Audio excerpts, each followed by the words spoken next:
13 দাগের প্রশ্নটি হলো কোনো সরলরেখার ভেক্টর দিক কোণগুলি আলফা বিটা গামা হলে প্রমাণ করো sine square alpha plus sine square beta plus sine square gamma equal to 2। অর্থাৎ কোনো সরলরেখা এক্স অক্ষের সঙ্গে আলফা, ওয়াই অক্ষের সঙ্গে বিটা এবং জেড অক্ষের সঙ্গে গামা কোণ করলে আমাদের প্রমাণ করতে হবে sine square alpha plus sine square beta plus sine square gamma equal to 2। খুব সহজ এবং গুরুত্বপূর্ণ একটি প্রশ্ন। চলো আমরা এই প্রশ্নের উত্তর করে ফেলি। অ্যান্সার, সরলরেখাটির দিক কোসাইন সমূহ কি হবে? যেহেতু সরলরেখাটি এক্স অক্ষের সঙ্গে আলফা, ওয়াই অক্ষের সঙ্গে বিটা এবং জেড অক্ষের সঙ্গে গামা কোণ করে আছে, তাই সরলরেখাটির দিক কোসাইন সমূহ হবে কস আলফা, কস বিটা এবং কস গামা। আমরা জানি দিক কোসাইনগুলির স্কোয়ারের যোগফল হয় 1, তাহলে আমরা লিখতে পারি অতএব cos square alpha plus cos square beta plus cos square gamma equal to 1।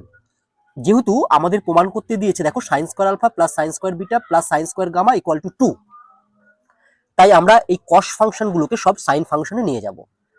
তাহলে দেখো আমরা লিখতে পারবো পরের লাইনে ইমপ্লাইজ কস স্কোয়ার আলফা এর পরিবর্তে আমরা লিখতে পারি 1 minus sine square alpha plus cos square beta এর পরিবর্তে আমরা লিখতে পারি 1 minus sine square beta plus cos square gamma এর পরিবর্তে আমরা লিখতে পারি 1 minus sine square gamma equal to 1। এবার আমরা এটাকে সিম্পলিফিকেশন করবো। দেখো এখানে 1 1 আর এই 1 যোগ করলে হয় হচ্ছে 3, আর sine square alpha, sine square beta আর সাইন স্কোয়ার গামা এদের আগে যে মাইনাস চিহ্ন আছে সেই মাইনাস চিহ্নটা যদি আমরা কমন নিই তাহলে আমরা পাবো হচ্ছে sine square alpha plus sine square beta plus sine square gamma equal to হচ্ছে 1।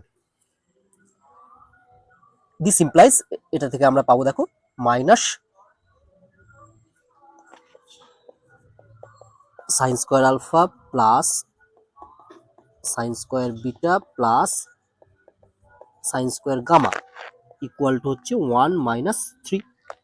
নেক্সট লাইন আমরা লিখতে পারবো this implies minus sine square alpha plus sine square beta plus sine square gamma equal to -2। উভয় দিক থেকে আমরা যদি মাইনাসটিকে cancel করে দিই তাহলে আমরা পাবো দেখো sine square alpha plus sine square beta plus sine square gamma equal to 2।